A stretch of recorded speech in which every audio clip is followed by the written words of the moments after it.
नमस्कार दोस्तों, स्वागत है आप सभी का हमारे YouTube चैनल में। तो दोस्तों, आज हम आपको बृहस्पतिवार की व्रत कथा सुनाने जा रहे हैं, तो आप इसे पूर्ण श्रद्धा भाव के साथ सुनिए। भारतवर्ष में एक प्रतापी और दानी राजा राज किया करता था। वह नित्य गरीबों और ब्राह्मणों की सहायता करता था। यह बात उसकी रानी को अच्छी नहीं लगती थी। वह ना तो गरीबों को दान देती, ना ही भगवान का पूजन करती थी और राजा को भी दान देने से मना किया करती थी। एक दिन राजा शिकार खेलने को वन को गए हुए थे, तो रानी महल में अकेली थी। उसी समय बृहस्पति देव साधु का वेश धारण किए हुए राजा के महल में भिक्षा के लिए गए और भिक्षा मांगी। रानी ने भिक्षा देने से इनकार किया और कहा, हे साधु महाराज, मैं तो दान पुण्य से तंग आ गई हूँ। मेरे पति सारा धन लुटाते रहते हैं। मेरी इच्छा है कि हमारा सारा धन नष्ट हो जाए, फिर ना रहेगा बांस ना बजेगी बांसुरी। साधु ने कहा, देवी तुम तो बड़ी विचित्र हो। धन संतान तो सभी चाहते हैं, पुत्र और लक्ष्मी तो पापी के घर भी होनी चाहिए।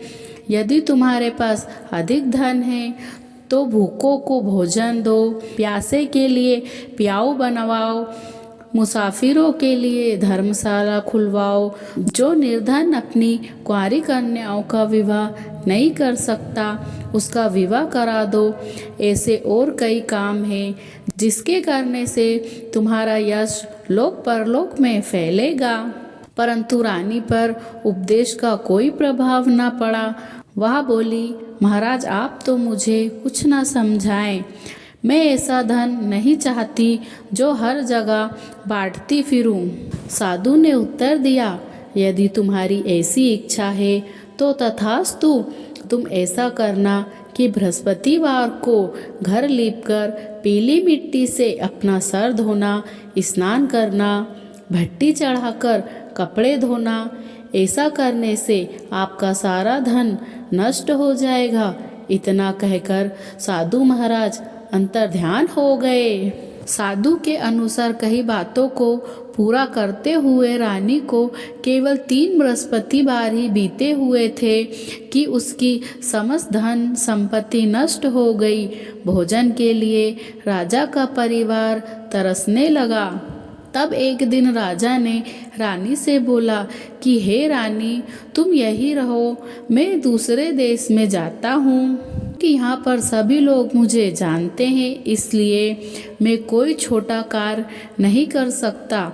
ऐसा कहकर राजा परदेश को चला गया। वह वहाँ जंगल से लकड़ी काट कर लाता और शहर में बेचता। इस तरह वह अपना जीवन व्यतीत करने लगा। इधर राजा के परदेश जाते ही रानी और दासी दुखी रहने लगे। एक बार जब रानी और दासी को 7 दिन तक बिन भोजन के रहना पड़ा, तो रानी ने अपनी दासी से कहा, हे दासी, पास ही के नगर में मेरी बहन रहती है। वह बड़ी धनवान है। तू उसके पास जा और कुछ ले आ, ताकि थोड़ा बहुत गुजारा बसर हो जाए। दासी रानी की बहन के पास गई। उसी दिन गुरुवार था और रानी की बहन उस समय बृहस्पति व्रत की कथा सुन रही थी। दासी ने रानी की बहन को अपनी रानी का संदेश दिया, लेकिन रानी की बड़ी बहन ने कोई उत्तर नहीं दिया। जब दासी को रानी की बहन से कोई उत्तर नहीं मिला, तो वह बहुत दुखी हुई और उसे क्रोध भी आया। दासी ने वापस आकर रानी को सारी बात बता दी। सुनकर रानी ने अपने भाग को कोसा। इधर रानी की बहन ने सोचा कि मेरी बहन की दासी आई थी, परंतु मैं उसे कुछ नहीं बोली, इससे वह बहुत दुखी हुई होगी। कथा सुनकर और पूजा समाप्त करके वह अपनी बहन के घर आई और कहने लगी, हे बहन, मैं बृहस्पतिवार का व्रत कर रही थी, तुम्हारी दासी मेरे घर आई थी, परंतु जब तक कथा होती है तब तक ना तो उठते हैं और ना ही बोलते हैं, इसलिए मैं नहीं बोली। कहो दासी, क्यों गई थी? रानी बोली, बहन तुमसे क्या छिपाऊं, हमारे घर में खाने तक का अनाज नहीं था। ऐसा कहते कहते रानी की आंखें भर आई। उसने दासी समेत पिछले 7 दिनों तक से भूखे रहने तक की बात अपनी बहन को विस्तार पूर्वक सुनाई। रानी की बहन बोली, देखो बहन, भगवान बृहस्पति देव सबकी मनोकामनाओं को पूर्ण करते हैं। देखो, शायद तुम्हारे घर में अनाज रखा हो। पहले तो रानी को विश्वास नहीं हुआ, पर बहन के आग्रह करने पर उसने अपनी दासी को अंदर भेजा तो उसे सचमुच अनाज से भरा एक घड़ा मिला। यह देखकर दासी को बड़ी हैरानी हुई। दासी रानी से कहने लगी, हे रानी, जब हमको भोजन नहीं मिलता तो हम व्रत ही तो करते हैं, इसलिए क्यों ना इससे व्रत और कथा की विधि पूछ ली जाए ताकि हम भी व्रत कर सकें। तब रानी ने अपनी बहन से बृहस्पतिवार व्रत के बारे में पूछा। उसकी बहन ने बताया, बृहस्पतिवार के व्रत में चने की दाल और मुनक्के से विष्णु भगवान का केले की जड़ में पूजन करे तथा दीप जलाएं, व्रत कथा सुने और पीला भोजन ही करें, इससे बृहस्पति देव प्रसन्न होते हैं। व्रत और पूजन विधि बताकर रानी की बहन अपने घर को लौट गई। 7 दिन के बाद जब गुरुवार आया तो रानी और दासी ने व्रत रखा। गुड़साल में जाकर चना और गुड़ ले आई, फिर उससे केले की जड़ तथा भगवान विष्णु का पूजन किया। अब पीला भोजन कहाँ से आए, इस बात को लेकर दोनों बहुत दुखी थी। चूँकि उन्होंने व्रत रखा था इसलिए बृहस्पति देव उनसे प्रसन्न थे, इसलिए वे एक साधारण व्यक्ति का रूप धारण कर 2 थाली में सुंदर पीला भोजन दासी को दे गए। भोजन पाकर दासी बहुत प्रसन्न हुई और फिर रानी के साथ मिलकर भोजन ग्रहण किया। इसके बाद वे सभी गुरुवार को व्रत और पूजन करने लगी। बृहस्पति भगवान की कृपा से के पास फिर से धन संपत्ति आ गई, परंतु रानी फिर से पहले की तरह आलस करने लगी। तब दासी बोली, देखो रानी, तुम पहले भी इसी प्रकार आलस करती थी, तुम्हें धन रखने में कष्ट होता था, इस कारण सभी धन नष्ट हो गया था, और अब जब भगवान बृहस्पति की कृपा से धन मिला है तो तुम्हें फिर से आलस होता है। रानी को समझाते हुए दासी कहती है कि बड़ी मुसीबतों के बाद हमने यह धन पाया है, इसलिए हमें दान पुण्य करना चाहिए, भूखे मनुष्य को भोजन कराना चाहिए और धन को शुभ कार्यों में खर्च करना चाहिए, जिससे तुम्हारे कुल और यश बढ़ेगा, स्वर्ग की प्राप्ति होगी और पितृ प्रसन्न होंगे। दासी की बात मानकर रानी अपना धन शुभ कार्यों में खर्च करने लगी, जिससे पूरे नगर में उसका यश फैलने लगा। बृहस्पतिवार व्रत कथा के बाद श्रद्धा के साथ आरती करनी चाहिए। इसके बाद प्रसाद बांटकर उसे ग्रहण करना चाहिए। एक दिन राजा दुखी होकर जंगल में एक पेड़ के नीचे आसन जमा कर बैठ गया। वह अपनी दशा को याद करके व्याकुल होने लगा। बृहस्पतिवार का दिन था। एकाएक उसने देखा कि निर्जल वन में एक साधु प्रकट हुए। वह साधु वेश में स्वयं बृहस्पति देवता थे। लक्कड़हारे के सामने आकर बोले, हे लक्कड़हारे, इस सुनसान जंगल में तू चिंता मगन क्यों बैठा है? लक्कड़हारे ने दोनों हाथ जोड़कर प्रणाम किया और उत्तर दिया, महात्मा जी, आप सब कुछ जानते हैं, मैं क्या कहूँ? यह कहकर रोने लगा और साधु को अपनी आत्मकथा सुनाई। महात्मा जी ने कहा, तुम्हारी स्त्री ने बृहस्पति के दिन बृहस्पति भगवान का निरादर किया है, जिसके कारण रुष्ट होकर उन्होंने तुम्हारी यह दशा कर दी है। अब तुम चिंता को दूर करके मेरे कहे पर चलो तो तुम्हारे सब कष्ट दूर हो जाएंगे और भगवान पहले से भी अधिक संपत्ति देंगे। तुम बृहस्पति के दिन कथा किया करो। 2 पैसे के चने मुनक्के लाकर उसका प्रसाद बनाओ और शुद्ध जल से लोटे में शक्कर मिलाकर अमृत तैयार करो। कथा के पश्चात अपने सारे परिवार को सुनने वाले प्रेमियों में अमृत व प्रसाद बांटकर आप भी ग्रहण करो। ऐसा करने से भगवान तुम्हारी सभी मनोकामनाओं को पूर्ण करेंगे। साधु के ऐसे वचन सुनकर लक्कड़हारा बोला, हे प्रभु, मुझे लकड़ी बेचकर इतना पैसा नहीं मिलता जिससे भोजन के उपरांत कुछ बचा सकूं।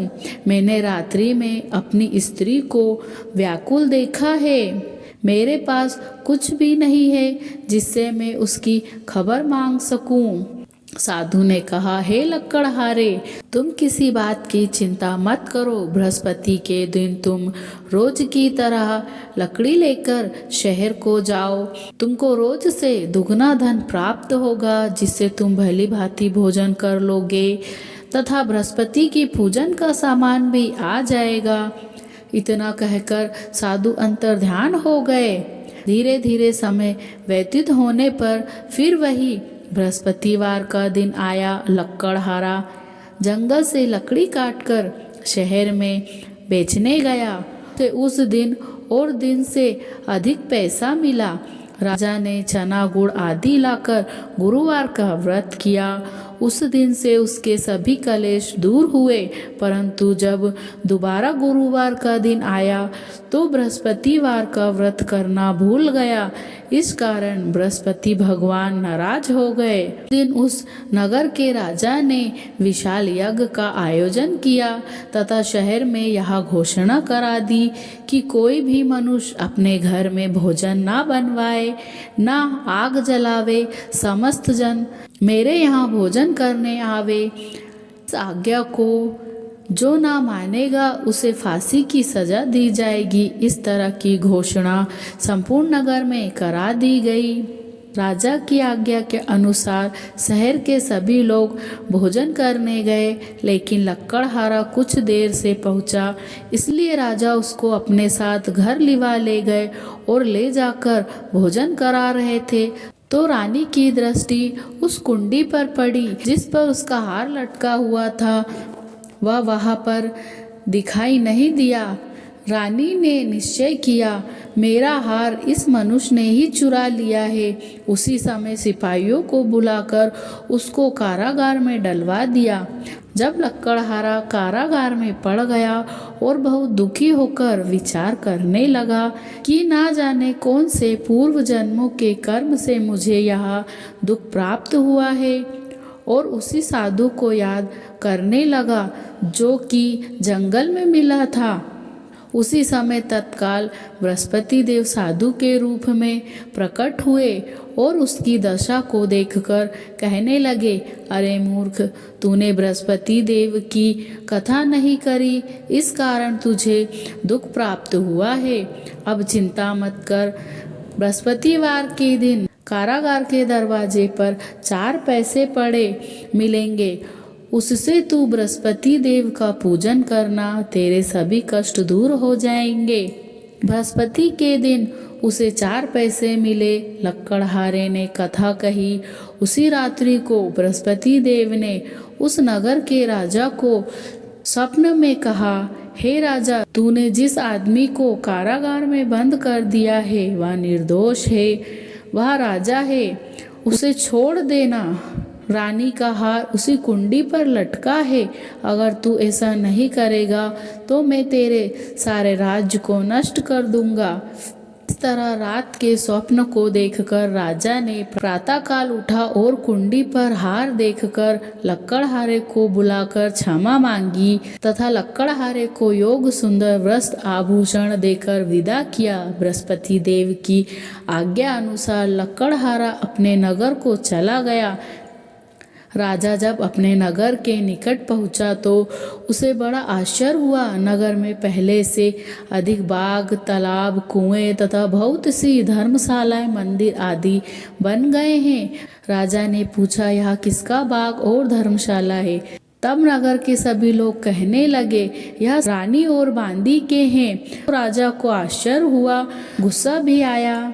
जब रानी ने यह खबर सुनी कि राजा आ रहे हैं तो उन्होंने बांदी को कहा कि हे दासी, देख राजा तुमको कितनी बुरी हाल में छोड़ गए थे। हमारी ऐसी हालत देखकर वह लौट ना जाएं, इसलिए तू दरवाजे पर खड़ी हो जा। आज्ञा अनुसार दासी दरवाजे पर खड़ी हो गई। राजा आए तो उन्हें अपने साथ लिवा लाई। तब राजा ने क्रोध करके अपनी रानी से पूछा कि यह धन तुम्हें कैसे प्राप्त हुआ है? तब उन्होंने कहा, हमें यह सब धन बृहस्पति देव के इस व्रत के प्रभाव से प्राप्त हुआ है। राजा ने निश्चय किया कि 7 रोज बाद तो सभी बृहस्पति का पूजन करते हैं, परंतु मैं प्रतिदिन दिन में 3 बार कहानी तथा रोज व्रत किया करूँगा। अब हर समय राजा के दुपट्टे में चने की दाल बंधी रहती तथा दिन में वह 3 बार कहानी कहता। एक रोज राजा ने विचार किया कि चलो अपनी बहन के यहाँ हो आवे। इस तरह निश्चय कर राजा घोड़े पर सवार होकर अपनी बहन के यहाँ को चलने लगा। मार्ग में उसने देखा कि कुछ आदमी एक मुर्दी को लिए जा रहे थे। उन्हें रोककर राजा कहने लगे, अरे भाइयों, मेरी बृहस्पति देव की कथा सुन लो। वो बोले, लो हमारा तो आदमी मर गया है, इसको अपनी कथा की पड़ी है। परंतु कुछ आदमी बोले, अच्छा कहो, हम तुम्हारी कथा भी सुनेंगे। राजा ने दाल निकाली और जब कथा आदि हुई थी कि मुर्दी हिलने लग गई और जब कथा समाप्त हो गई तो राम राम करके मनुष्य उठकर खड़ा हो गया। आगे मार्ग में उसे एक किसान खेत में हल चलाते मिला। राजा ने उसे देखा तो उससे बोला, अरे भाई, तुम मेरी बृहस्पति की कथा सुन लो। किसान बोला, जब तक मैं तेरी कथा सुनूंगा तब तक मैं 4 हराया जोत लूंगा। जा अपनी कथा किसी और को सुनाना। इस तरह राजा आगे चलने लगा। राजा के हटते ही बैल पिछाड़ा खाकर गिर गया तथा किसान के पेट में बड़ी तेजी से दर्द होने लगा। उसी समय उसकी माँ रोटी लेकर आई। उसने जब यह देखा तो अपने पुत्र से सब हाल चाल पूछा और बेटे ने सभी हाल कह दिया। तो बुढ़िया दौड़ी दौड़ी उस घुड़सवार के पास गई और उससे बोली कि मैं तेरी कथा सुनूंगी, तू अपनी कथा मेरे खेत पर चलकर ही कहना।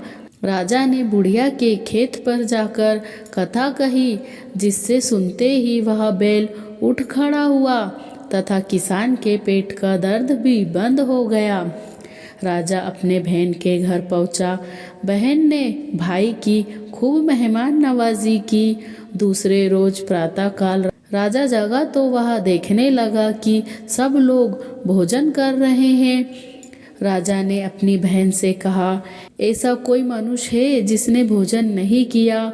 मेरी बृहस्पति की कथा सुन ले। बहन बोली, हे भैया, यह देश ऐसा ही है कि पहले यहाँ लोग भोजन करते हैं, बाद में अन्य काम करते हैं। अगर कोई पड़ोस में हो तो देख आओ। वह ऐसा कहकर देखने चली गई, परंतु उसे कोई व्यक्ति नहीं मिला जिसने भोजन ना किया हो। अतः वह एक कुम्हार के घर गई जिसका लड़का बीमार था। उसे मालूम हुआ कि उसके यहाँ किसी ने भी 3 रोज से भोजन नहीं किया है। रानी ने अपने भाई की कथा सुनने के लिए कुम्हार से कहा। वह तैयार हो गया। राजा ने जाकर बृहस्पति की कथा कही, जिसको सुनकर उसका लड़का ठीक हो गया। अब तो राजा की प्रशंसा होने लगी। एक रोज राजा ने अपनी बहन से कहा कि हे बहन, हम अपने घर को जाएंगे, तुम भी तैयार हो जाओ। राजा की बहन ने अपनी सास से कहा। सास ने कहा, हाँ चली जा, परंतु अपने लड़के को मत ले जाना, क्योंकि तेरे भाई की कोई औलाद नहीं है। बहन ने अपने भाई से कहा, हे भैया, मैं तो चलूंगी, पर कोई बालक नहीं जाएगा। राजा बोला, जब कोई बालक नहीं चलेगा तब तुम ही क्या करोगी। बड़े दुखी मन से राजा अपने नगर को लौट आया। राजा ने अपनी रानी से कहा, हम निर्वंशी हैं, हमारा मुंह देखने का धर्म नहीं है और कुछ भोजन आदि नहीं किया है।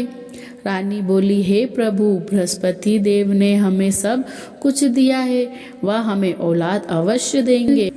उसी रात को बृहस्पति देव ने राजा के स्वप्न में कहा, हे राजा, उठ, सभी सोच त्याग दे, तेरी रानी गर्भ से है। राजा यह बात सुनकर बड़ा खुश हुआ। 9वें महीने में उसके गर्भ से एक सुंदर पुत्र पैदा हुआ। तब राजा बोला, हे रानी, स्त्री बिना भोजन के रह सकती है, पर बिना कहे नहीं रह सकती। जब मेरी बहन आवे तुम उससे कुछ कहना मत। रानी ने सुनकर हाँ कर दी। जब राजा की बहन ने यह शुभ समाचार सुना तो वह बहुत खुश हुई। तब बधाई लेकर अपने भाई के यहाँ आई। तभी रानी ने कहा, घोड़ा चढ़कर तो नहीं आई, गधा चढ़ी आई। राजा की बहन बोली, भाभी, मैं इस प्रकार ना कहती तो तुम्हें औलाद कैसे मिलती। बृहस्पति देव ऐसे ही हैं, जैसे जिसके मन में कामनाएं हैं सभी को पूर्ण करते हैं। जो सदा भाव पूर्वक बृहस्पतिवार का व्रत करता है एवं कथा पढ़ता है अथवा सुनता है, दूसरों को सुनाता है, बृहस्पति देव उसकी सभी मनोकामनाओं को पूर्ण करते हैं। भगवान बृहस्पति उसकी सदैव रक्षा करते हैं। संसार में जो मनुष्य सद्भाव से भगवान जी का पूजन व्रत सच्चे हृदय से करते हैं तो उसकी सभी मनोकामनाएं पूर्ण होती है।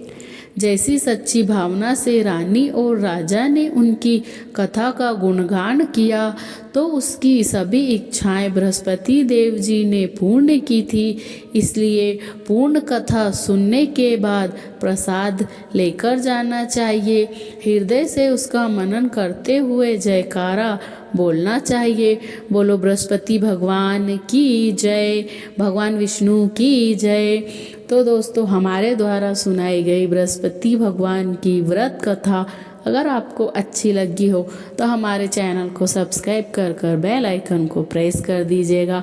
साथ ही लाइक, शेयर और कमेंट बॉक्स में जाकर जय बृहस्पति भगवान की अवश्य लिखिएगा। पूरा वीडियो देखने के लिए आप सभी का बहुत बहुत धन्यवाद। मिलते हैं अगली वीडियो में।